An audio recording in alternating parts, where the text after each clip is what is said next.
جیسے وہ اپنا رخ باد کھائے لحد میں جیسے وہ اپنا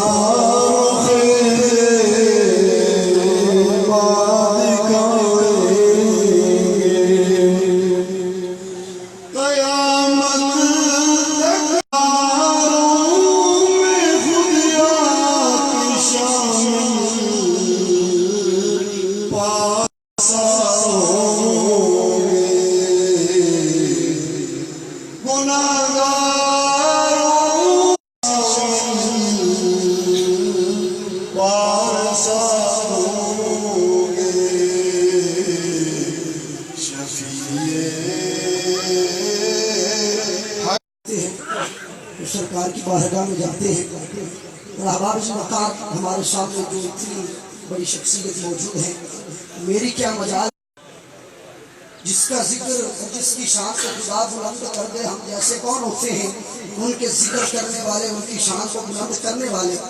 دو شخصیات میرے سامنے موجود ہیں اور دونوں برا اور برا ہیں. ایک سید ہیں اور ایک صدیقی ہے. دونوں کی نسبت سے دو اشعار پڑھنے میری آخری حاضری ہے. انشاءاللہ اگر زندگی رہی بشرط زندگی تو اگلے سال ملاقات ہوگی، ورنہ اگر مر گیا تو پھر اللہ رب العزت ہمیں بھی قبر میں زیارت مصطفیٰ سے مشرف عطا فرمائے.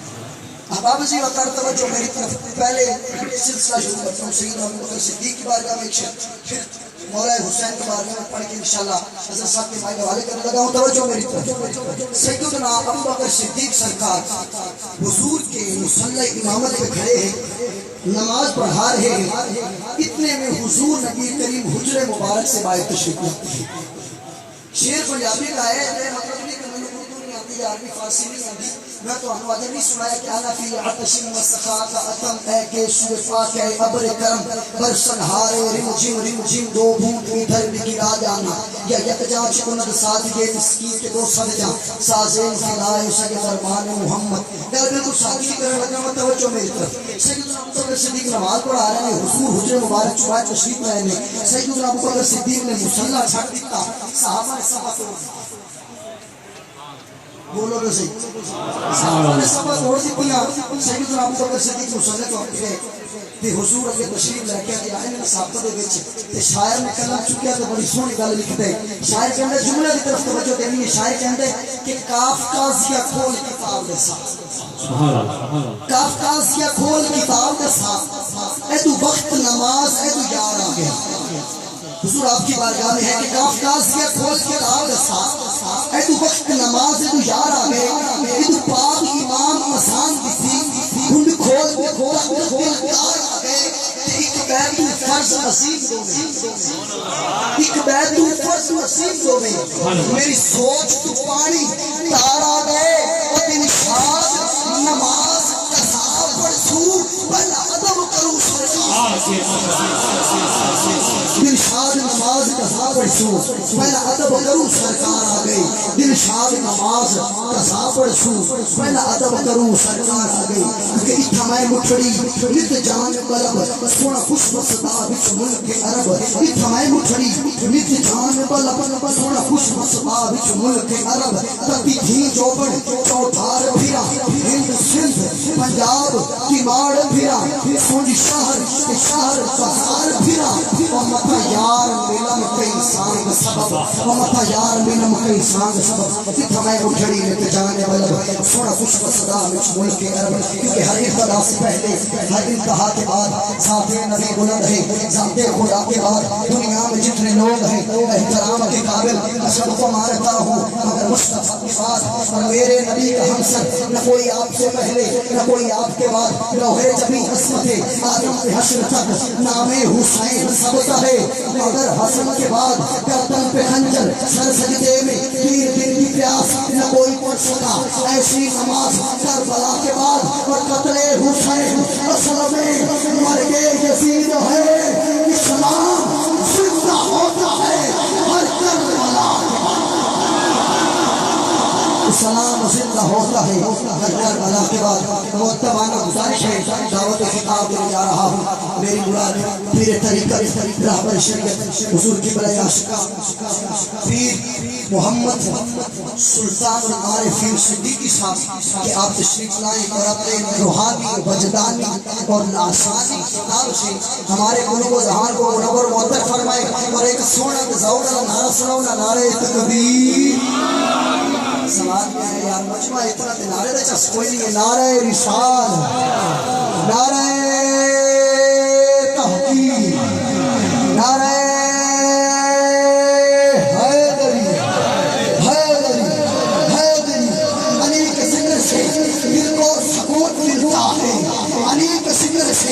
دل کو سکون ملتا ہے علی کے در سے محبت کا قانون ملتا ہے ارے میں کیوں نہ اس علی کا ذکر کروں جس علی کا محمد سے خون ملتا ہے ذرا ہاتھ چک کے نعرہ مار نعرہ حیدری حیدری حیدری پیر سید مطلوب حسین شاہ صاحب پیر علاؤ الدین صدیقی صاحب پیر سلطان العارفین صدیقی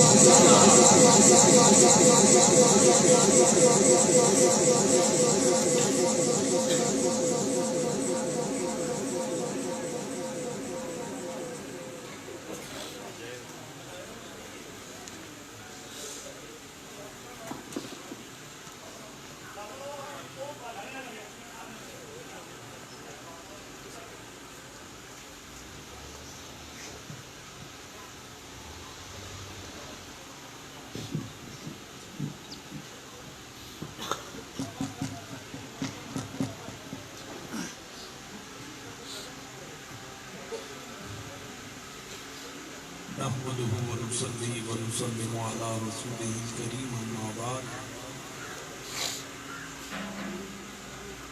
أعوذ بالله من الشيطان الرجيم بسم الله الرحمن الرحيم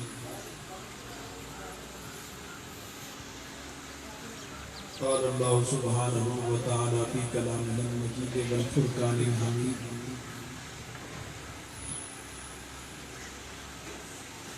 ولا تقولوا لمن يقتل في سبيل الله أموات بل أحياء ولكن لا تشعرون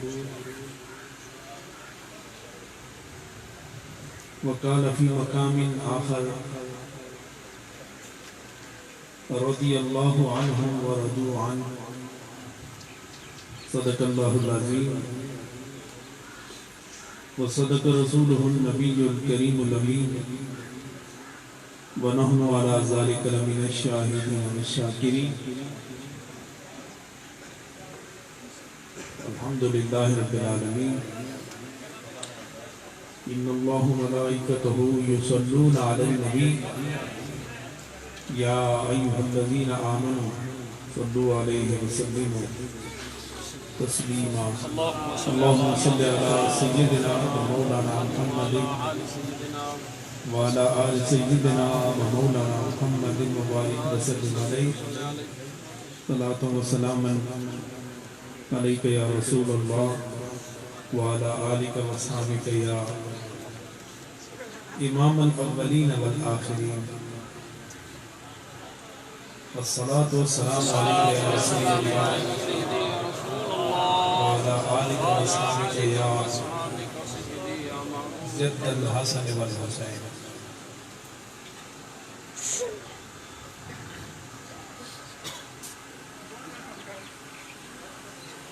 حاضرین و ناظرین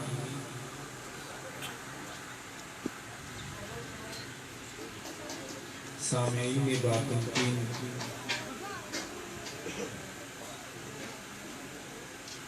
علماء ملت اسلامیہ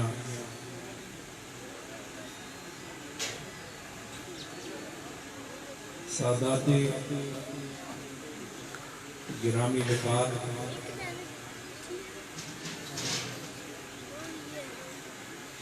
بالخصوص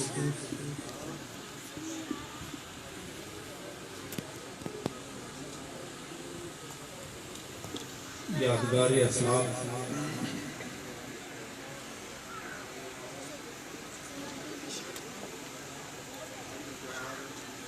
اے تیرے صدق و اخلاص نشان وفا و حیا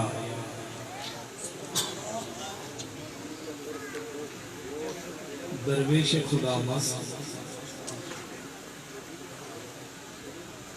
جناب پیر سید مطلوب حسین شاہ صاحب نفع اللہ المسلمین بہی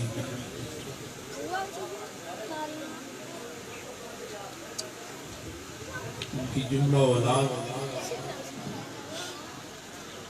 بالخصوص سید ظہور حسین شاہ صاحب اور جناب صاحبزادہ سید ارشاد علی شاہ حیدری دیگر برادران طریقت و برادران اسلام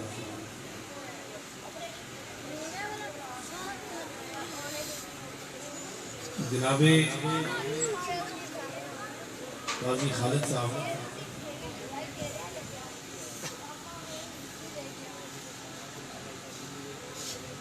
جو اندر سے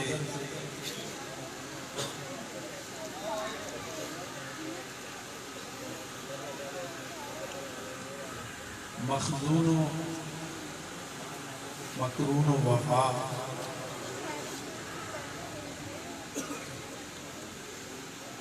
جو اندر سے ٹھیک ہے وہ اندر تک ٹھیک رہتا ہے بہرحال ہم جتنے یہاں بیٹھے ہیں یہ سارے اندر رہنے والے لوگ اور اندر کا ماحول وہی ہے جہاں امام حسین رضی اللہ تعالیٰ عنہ کی محبتوں کا نور ٹپک رہا ہے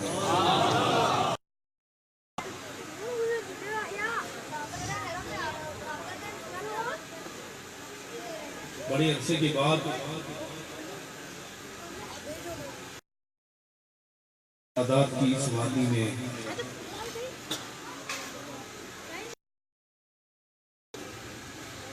حاضری کا موقع ملا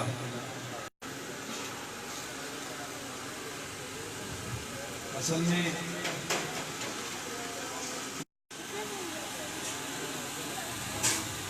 اللہ نے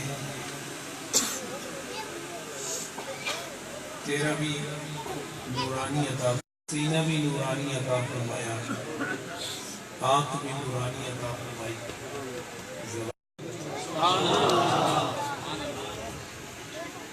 اللہ ان کا وجود کا ٹائم بھی دھری ہے لیکن الحمدللہ ہم اہل سنت والجماعت جسم سے پہلے روح کی پاکیزگی کا بندوبست کرتے ہیں جسم کی غذا سے پہلے روح کی غذا کا بندوبست کرتے ہیں جس کی روح کبھی ہے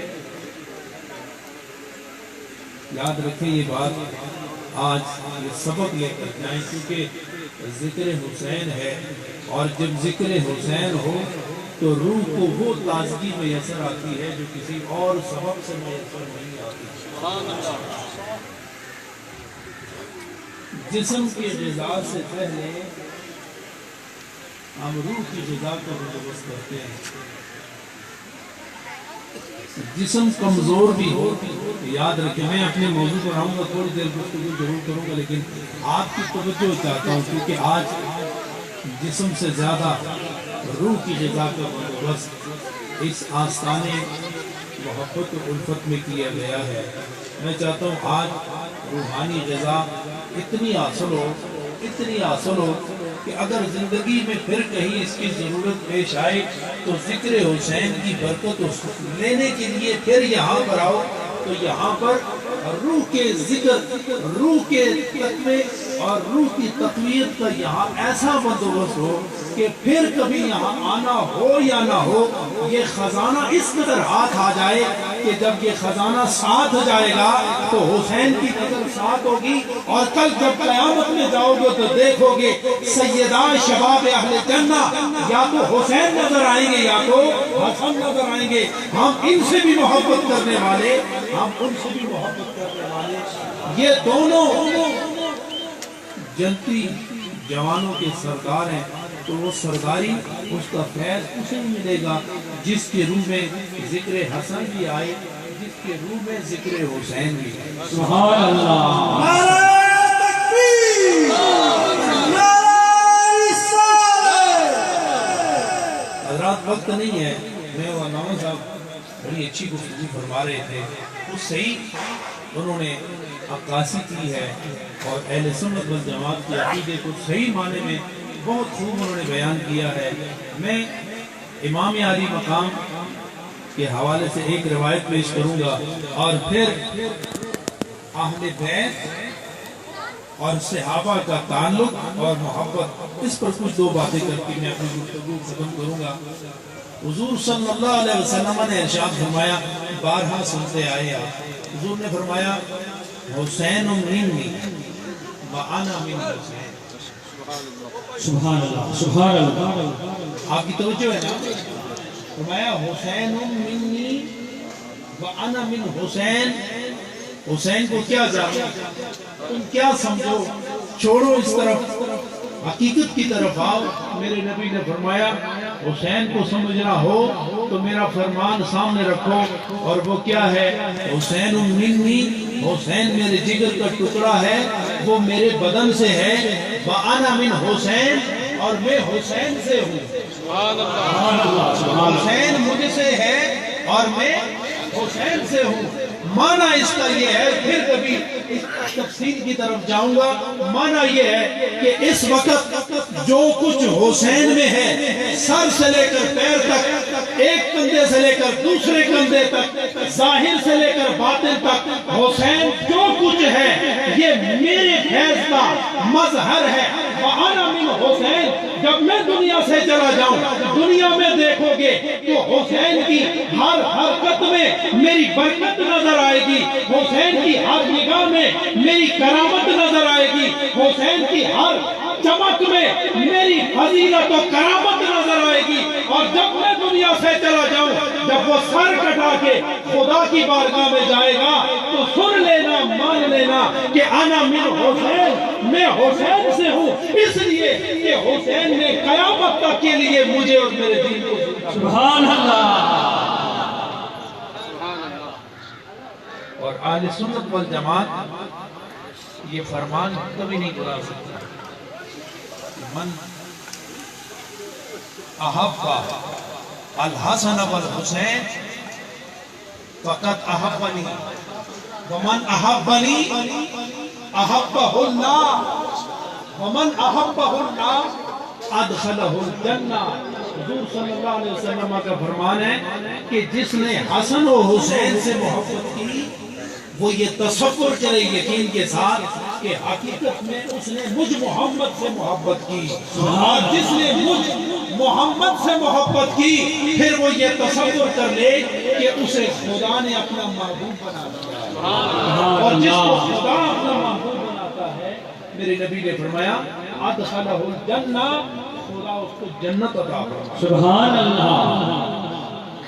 حضرات اس موضوع پر پھر بات کروں گا۔ وہ نوجوان حضرت علی اور حضرت عمر کی باتیں کر رہے تھے، تو مجھے بیٹھے بیٹھے ایک واقعہ یاد آیا، میں وہی آپ کو سنا کے گفتگو ختم کروں گا۔ امیر المومنین تسوں سارے نے توجہ ہے نا، بھوک لگی ہے نہیں لگی، اس کا مطلب پھر پہلے بھوک لا مانا سونے ہو بھوک رکھ کے بیٹھے۔ سبحان اللہ۔ جس کو بھوک نہیں لگتی نا وہ مریض ہوتا ہے، جس کو بھوک لگتی ہے نا وہ صحت مند ہوتا ہے۔ تو یہی بھوک لے کے تو میں آیا ہوں کہ ذکر حسین سننے کے، ذکر صحابہ سنیں گے، محمد عربی کے غلاموں کی باتیں سنیں گے، اور جس کو یہ بھوک ہے نا حقیقت میں سنی وہی ہے. سبحان اللہ. بات سن رہی آپ؟ تو امیر المومنین حضرت عمر بن الخطاب رضی اللہ تعالیٰ عنہ، یہ پہلی دفعہ آپ سنیں گے یہ بات. آپ اپنے دربار میں بیٹھے ہیں تو ایک بدو جاننے ہو کس کو جاننے ہو، جس کے پاس علم نہ ہو لیکن ہو بڑا سیدھا سادہ، سچا سچا لیکن کچا نہ ہو، سچا سچا نبی کا کلمہ پڑھنے والا. آیا اندر اور حضرت عمر اپنے دربار میں بیٹھے تو دروازے سے اندر آتے ہی تو اس نے کہا السلام علیکم یا عمر.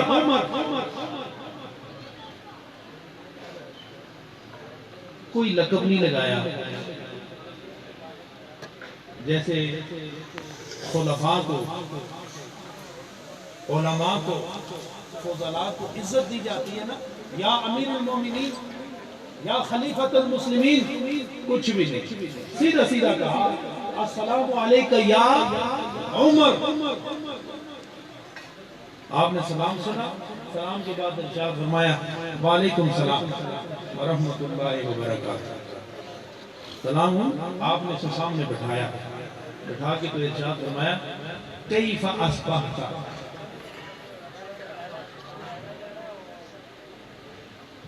آج صبح کی سے کیسے کیا آپ نے؟ بڑی مزے کی بات سنا رہا ہوں آپ کو.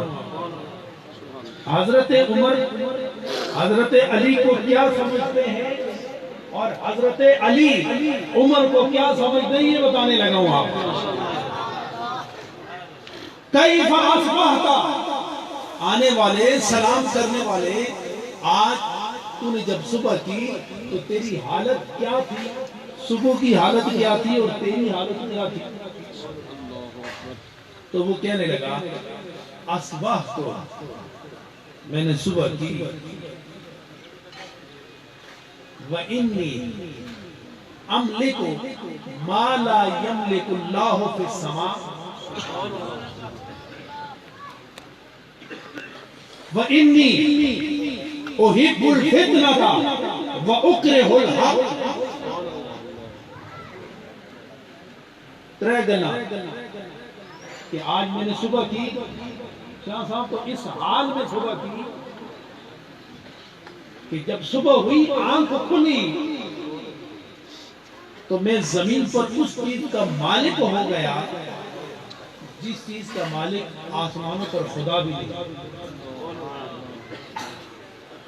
گل سمجھو، ایسے بدو پتی کی بات کرتا میں آنکھ کھولنے پر زمین پر اس چیز کا مالک ہو گیا جس کا مالک آسمانوں پر خدا بھی نہیں ہے.